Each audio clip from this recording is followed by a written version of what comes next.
오늘 추수감사주일을 맞이하여 하나님께 감사의 예배로 드리는 여러분 모두에게 주님의 은총이 넘치기를 원합니다. 신앙생활을 해보면 우리 안에 감사하는 마음이 생기는 것까지도 하나님께서 우리에게 베푸시는 은총입니다. 진정한 감사는 하나님이 내 마음에 감사한 마음을 불어넣어 주셔야 나오는 것이지 내 스스로에게서는 나오질 않아요. 신약성경 데살로니가전서 5장 18절은 우리에게 범사에 감사하라 그렇게 말씀하시죠. 공동번역은 어떤 처지에서든지 감사하라 그렇게 번역을 했습니다. 어떤 처지에서든지. 기쁠 때만 감사하는 것이 아니라 슬플 때도 감사하라. 성공했을 때만 감사하는 것이 아니라 실패했을 때도 감사하라. 합격했을 때만 감사하는 것이 아니라 떨어졌을 때도 감사하라. 건강할 때만 감사하는 것이 아니라 병들어서 고통 가운데 있을 때도 감사하라. 그런 말씀이에요. 범사에 감사하라. 이것이 너희를 향하신 하나님의 뜻이니라. 우리가 성공했을 때 감사할 수 있습니다. 합격하면 감사할 수 있죠. 질병에서 나았을 때 감사할 수 있습니다. 하지만 실패했을 때, 고난 가운데 있을 때, 질병의 고통 가운데 있을 때 어떻게 감사할 수 있겠습니까? 암 선고를 받았는데 하나님 감사합니다. 이거 쉽지 않습니다. 이런 믿음은 어디서 오느냐? 하늘로부터 오는 믿음이에요. 여러분이 정말 엄청난 고난을 당했는데 큰 어려움에 직면했는데 내 입에서 하나님 감사합니다. 이런 고백이 나온다면 그거는 여러분에게서 나온 믿음이 아니고 어디로부터 오는 믿음이라고요? 하늘로부터 오는 믿음입니다. 할렐루야. 믿음은 모든 사람의 것이 아니니라. 누구나 다 가질 수 있는 믿음 아니에요. 하나님의 은총을 베푸셔야 가질 수 있는 믿음입니다. 그러니까 범사에 감사하려면 먼저 하나님께 은혜를 받아야 돼요. 하나님께서 은총을 주셔야 됩니다. 이걸 거꾸로 생각하면 나에게 지금 감사가 메말라 있다. 이거는 하나님과 거리가 내가 멀리 있다. 이런 증거이기도 합니다. 하나님께 은혜 받으면 감사하지 않은 것이 없습니다. 송명희 시인의 시를 봐보세요. 하나부터 10까지 다 감사하잖아요. 그런데 누가 봐도 송명희 시인은 감사할 조건이 못 됩니다. 자기 손으로 밥 한 숟갈 떠먹질 못합니다. 일평생 대변을 누군가가 받아줘야 돼요. 내성마비로 그런 삶을 살고 있습니다. 그런데도 그의 시는 처음부터 끝까지 하나님께 감사를 드리고 있죠. 이거는 자신에게서 나온 감사일 수가 없죠. 누가 주는 감사예요? 누가 주시는 은혜예요? 하나님이 은혜 주셔야만 돼요. 하나님이 은혜 주시면 그런 상황에서도 감사할 수 있는 겁니다. 그래야 범사에 감사할 수 있어요. 평소에는 감사할 수 있지만 범사에 감사할 수 있는 것은 하나님이 여러분에게 은혜를 주셨을 때 감사할 수 있는 거죠.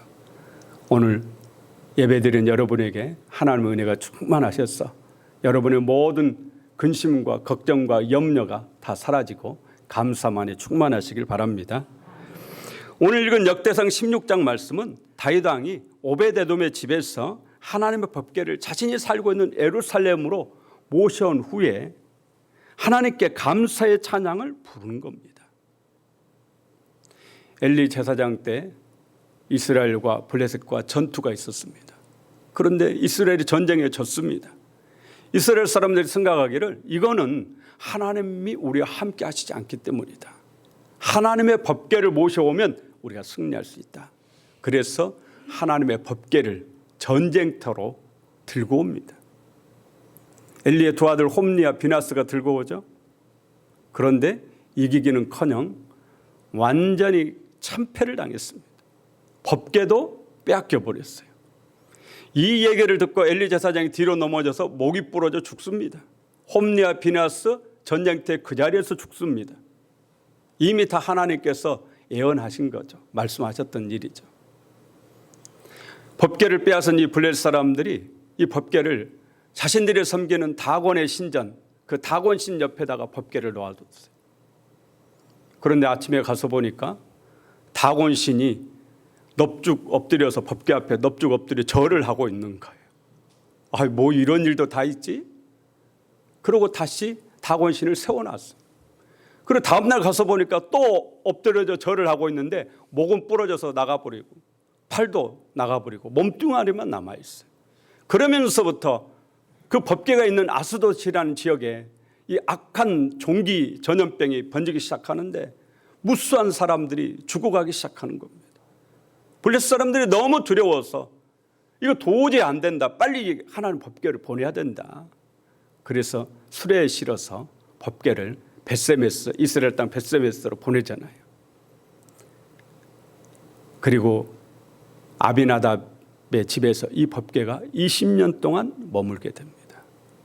20년 동안 사무엘 선지자의 시대가 있었고 사울 왕의 시대가 있었는데도 아무도 법궤에 대해서 관심을 갖지 않았어요. 사무엘 선지자까지도 그냥 아비나답의 집에 법궤가 있는가 보다 이렇게 하면서 살았던 거예요. 사울 왕은 뭐 말할 것도 없고요. 그런데 다윗이 왕이 됐습니다. 다윗이 법궤를 생각을 한 겁니다. 이게 다윗의 신앙의 위대함이에요. 다른 사람은 생각하지 못한 하나님을 다윗은 생각을 해낸 겁니다. 하나님의 법궤를 내가 예루살렘 궁에 모셔와서 하나님의 법궤를 가까이 모셔야 되겠다. 하나님께 가까이 가고자 하는 마음이 법궤를 가까이 하고 싶은 마음에 있는 겁니다. 그래서 이 법궤를 모셔오기 위해서 다시 아비나답 집에서 법궤를 수레에 싣고 모셔오는데 기돈의 타작마당에서 황소들이 뛰니까 법궤가 이렇게 막 덜커덩덜커덩 떨어지려고 한단 말이죠. 우사가 이것을 잡는데 그 자리에서 축사했습니다. 다시 너무나 두려웠어. 법궤 모셔오는 것을 포기를 해요. 포기를 하고 서로 법궤를 안 모셔가려고 그래요. 그래서 오베데돔이 자신의 집에 법궤를 모시게 됩니다.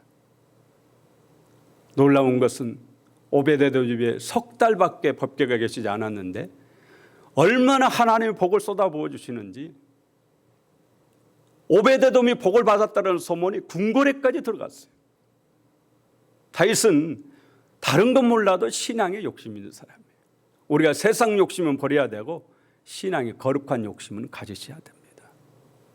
다윗의 복은 그냥 오는 게 아니에요. 신앙의 거룩한 욕심이 필요해요. 다윗이 그냥 있을 수가 없죠. 어떤 목사님은 그랬대요. 참 약삭 빠르고 약삭 빠른 사람이다. 오베데돔이 복을 받고 있으면 복 좀 받으라고 놔둬야 되지 그걸 빼앗아 가지고 오냔 말이죠. 그러나 신앙은 그렇지 않습니다. 다윗이 오베데돔의 집에서 법궤를 모시고 하나님의 그 법궤를 자신이 살고 있는 궁궐 옆에 장막 성전을 만들어 놓고 거기에 모신 겁니다. 그리고 너무 기분이 좋고 너무 감사하고 하나님 은혜가 너무 감사한 거예요. 그래서 부른 찬양이 오늘 역대상 16장에 기록이 되어져 있습니다. 우리가 아비나답과 오베데돔을 통해서 한 가지 배워야 됩니다. 오베데돔은 20년 동안 하나님의 법궤를 자신의 집에 모셨어요. 그런데 성경 어디에도 아비나답은 20년 동안 하나님의 법궤를 자신의 집에 모셨어요. 그래서 성경 어디에도 아비나답이 하나님께 복을 받았다는 얘기가 없어요. 오히려 아들 우사만 죽습니다. 오히려 아들 우사만 죽어요.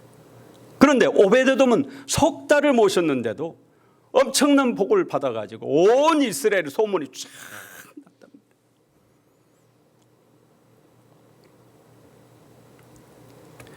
하나님을 믿는 것은 오래 믿는다고 해서 다가 아니에요.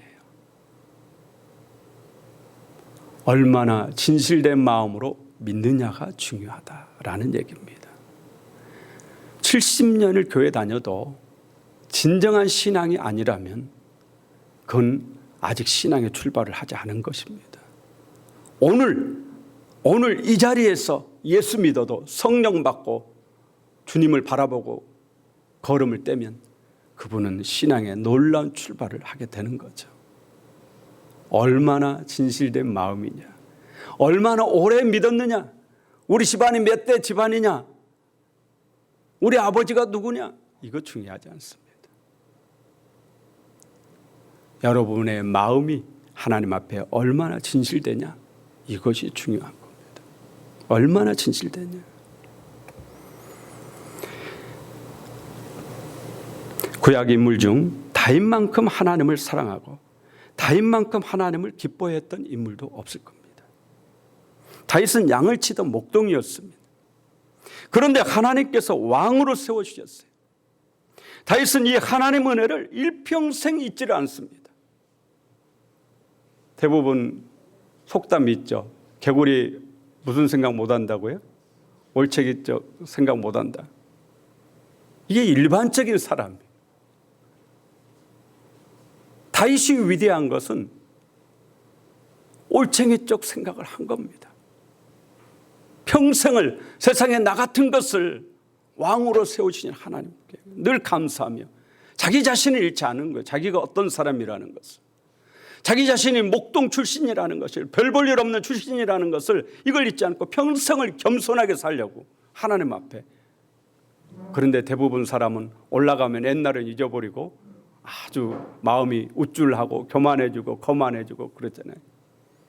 우리 수요예배 때 교만은 뭐라고요? 패망의 선봉이요, 거만한 마음은 넘어집의 앞잡이니라. 다윗 외에 이스라엘의 거의 99% 왕들이 다 그렇게 멸망했습니다. 다윗은 하나님의 은혜를 일평생 잊지 않고 정말 또 감사를 아는 사람이고 감사를 표현할 줄 아는 사람이었어요. 저는 성경에서 다윗의 감사 표현을 크게 두 가지로 봐요. 뭐 많이 또 다른 게 많이 있겠습니다만 크게 두 가지입니다. 그 중에 가장 큰 게 뭐냐? 찬양대를 조직해서 하나님을 찬양한 겁니다. 이건 성전 건축보다 더 커요, 사실은. 우리 하나님은 찬양을 받으시기 위해서 인간을 창조하셨거든요. 천국에 가면 뭐만 남는다고요? 찬양만 남습니다. 천국에 가면은 찬양이 다예요. 그러니까 우리에게 있는 모든 격까지 다 제거하고 나면 결국은 찬양이 남는 거거든요.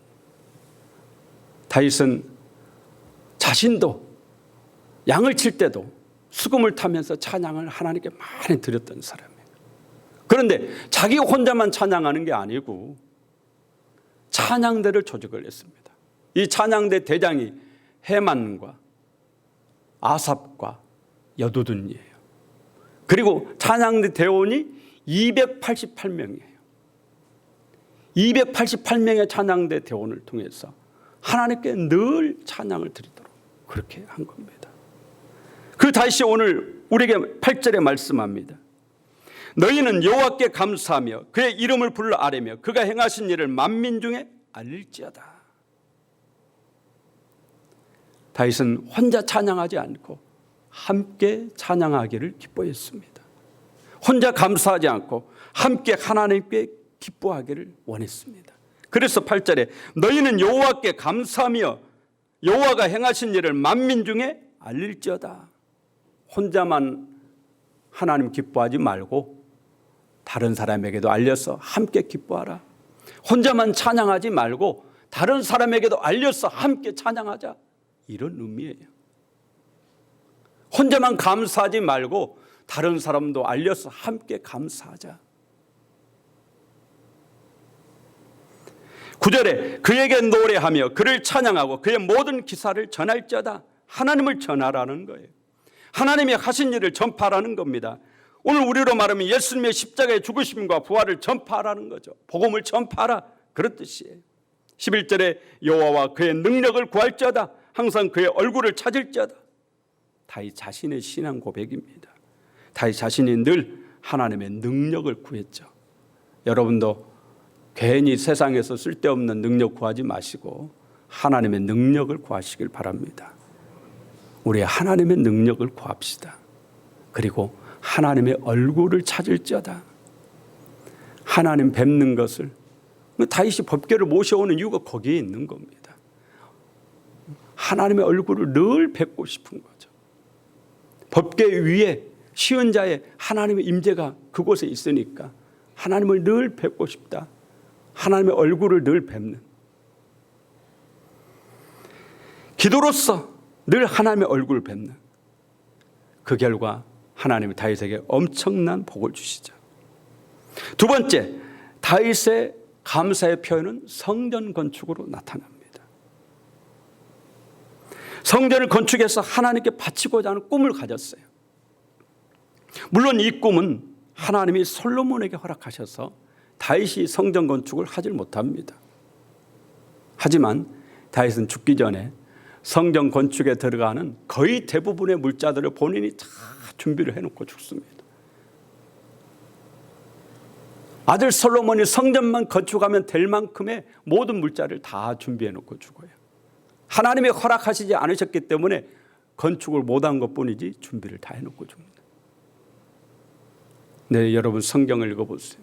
다시 성전을 건축해가지고 뭔가를 바라고 한 것이 아닙니다. 내가 성전을 건축하면 하나님이 나에게 뭘 주실 거다, 이런 거 가지고 한 게 아니에요. 지금까지 받은 은혜가 감사해서 감사의 표현으로 성전을 건축하려. 이 다윗의 마음을 하나님이 기뻐하셨고 하나님 받으신 겁니다. 다윗이 수없이 많은 복을 받았는데 저는 그 중에 가장 부러운 복이 천대의 복입니다. 자손 1000대까지 복을 받는 거예요. 자손 1000대까지. 그 1000대가 아직도 끝나질 않았어요. 아직 안 끝났겠죠? 다윗은 기원전 1000년 전 사람인데 아직 끝나질 않았어요. 그래서 지금 유대인들이 그 다윗의 복을 누리고 있고, 지금도 유대인들이 꿈꾸는 게 시오니즘이에요. 다윗의 시대로 돌아가자. 이게 시오니즘입니다. 얼마나 놀라운 얘기입니까? 여러분 때문에 여러분의 자녀가 복을 받고, 여러분의 손자가 복을 받고, 여러분의 증손자가 복을 받고, 고손자가 복을 받고 1000대까지 복을 받는다면 얼마나 놀라운 얘기예요. 저는 이게 가장 부러워요. 물론 다른 복도 부럽지만 이게 가장 부러운 복이에요. 1000대의 복이에요. 오늘 추수감사절 맞이해서 여러분 마음속에 다윗의 감사 있길 바랍니다. 다윗의 겸손한 믿음 여러분이 소유하시길 바랍니다. 다윗의 거룩한 욕심이 여러분의 거룩한 욕심이길 바랍니다. 그러면 우리에게도 하나님이 다윗에게 주신 그 1000대의 복을 주실 겁니다. 이것보다 더 큰 복은 없을 거예요. 이 복이야말로 진짜 하나님이 우리에게 베풀으시는 엄청나고 놀라운 축복이죠. 앞에 있는 16장 3절을 보시면 다윗이 백성들에게 남녀 가리지 않고 떡 한 덩이와 야자 열매로 만든 과자 하나와 건포도로 만든 과자 하나씩을 줍니다. 하나님 법궤를 예루살렘으로 모셔온 이후에 너무 기뻐서, 너무 감사해서 이 감사를, 이 기쁨을 혼자만 누리지 않겠다라는 거죠. 함께 누리겠다라는 거죠. 함께. 이 하나님께서 주시는 복을 나 혼자만 받지 않고 함께 받겠다라는 거죠. 그 결과 지금 다윗만 복을 받은 게 아니고 다윗 시대 모든 이스라엘 백성이 복을 받았고요. 그리고 다윗의 후손인 지금 유대인 모두가 다 복을 받고 있지 않습니까? 오늘 이 복을 추수감사주일에 저는 사모합니다.